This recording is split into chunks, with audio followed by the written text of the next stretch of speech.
What's up everyone? म चाहिँ घलान राजन है. So everyone, welcome my video. Vlog त भन्न सक्दिनँ. Vlog भन्यो भने त फेरि vlog चाहिन्छ त सधैँ फेरि. डेली vlog हाल्नु पर्यो नि त फेरि vlog भन्नलाई त अनि. So आज चाहिँ म के भन्नु गइरहेको छु भने मौसम हेर्नु न मौसम गरी भन्नु लागेको मौसमै निक्लेको म गरे फेरि एकदम रमाइलो कुरा हुने हो त. ट्याक्क सोचेको चिकन गर्नु निक्लिनु भने त्यो त एकदम भाकै कुरा हो नि हैन. एकदम रमाइलो लाग्छ नि त्यस्तो कुरा सुन्दाखेरि. जुन आफूले सोचिरहेको छ त्यो मुखबाट टक्क निक्लियो भने कति खुसी हुन्छ हैन. सो त्यही हो, हेर्न सक्नुहुन्छ हाम्रो वेदाको भिलेज देख्न सक्नुहुन्छ हैन. सरल गाडी हिँडेको छ. ब्लग मैले अस्ति पनि बनाएको थिएँ यहाँनिरको ठाउँ है. यहाँनिर चाहिँ लगभग सामानहरू धेरै पाइन्छ यहाँनिर. अस्ति गएको पनि थियो अनि एकदम रमाइलो लाग्यो मलाई चाहिँ. त्यहाँ खै चौरसके केही बाँडेर थियो. सामान त किनेन कि चक्लेट चाहिँ खाएर आइदिएको कि चक्लेट चाहिँ खायो. सामान किन्नु भने अब 15,000 माग्छ. नर्मलमा छ भने 5,000 ल 5,000 4,000देखि त मुनिको छैन कि त्यहाँ सामानै.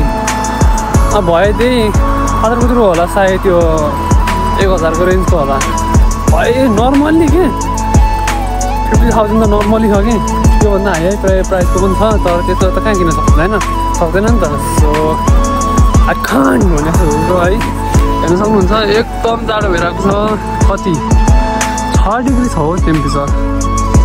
अब लगभग म साथी ठाउँबाट म ट्राभलरको ठाउँ गर्दैछु होइन. पछि गर्छु अहिले त होइन पक्कालाई अब के गरिरहेको छ अनि कामबाट पनि निक्ल्यो हो.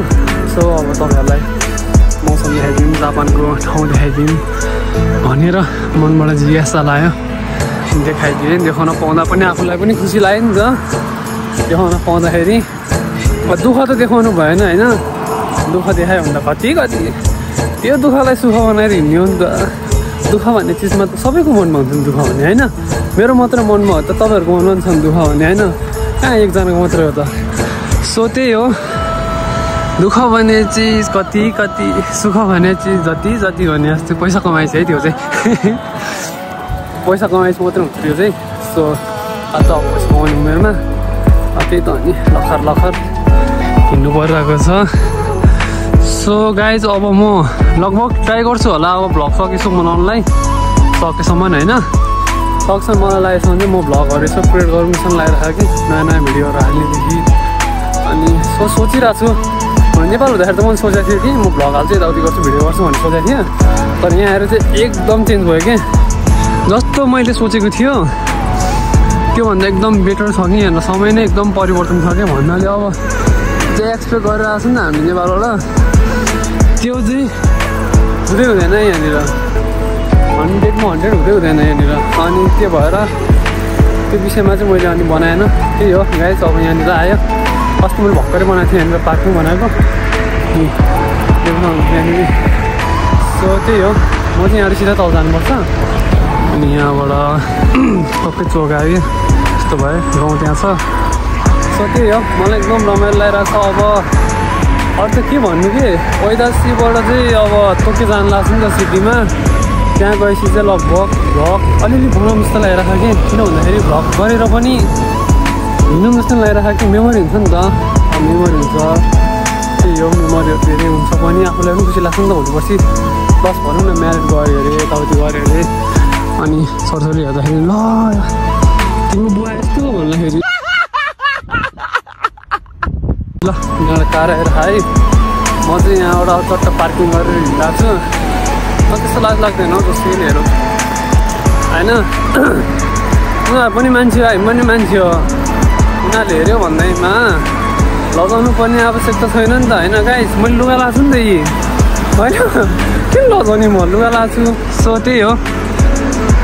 फेरि कसले लुगा लगाएन भनेर सोध्दाखेरि होइन टेन्सन हुन्छ. सो म चाहिँ अब यहाँबाट माथि आयो. लगभग यहाँबाट मलाई अब 15 मिनट जति लाग्छ होला. ओह्रालो सिधै ओह्रालो छ. सो गाइज म I will be upload new video है. यसो हेरिदिनु होला, माया गरिदिनु होला, सेयर गरिदिनु होला है. सकेसम्म त्यति गरिदिनु भयो भने त दिनकै भ्लग आउँछ नि हो केटा. दिनकै भ्लग कस्तो भ्लग हाल्छु मैले, कस्तो भ्लग हाल्छु. सपोर्ट गर्नु न, माया गर्नु न, ल माया गर्नु, ल नबिर्सिनु, ल मैले राखेँ अब। ओहो सपोर्ट गरिदिनु भएको, ल धन्यवाद सबैजनालाई, धन्यवाद। ल अर्को भिडियोमा आउनेछु, आजलाई यति नै राखेर अब I will continue making vlog video, so guys follow me and support me. So यति भन्दै म बिदा लिन चाहन्छु है सबैजनालाई, बाई बाई, सायोनारा।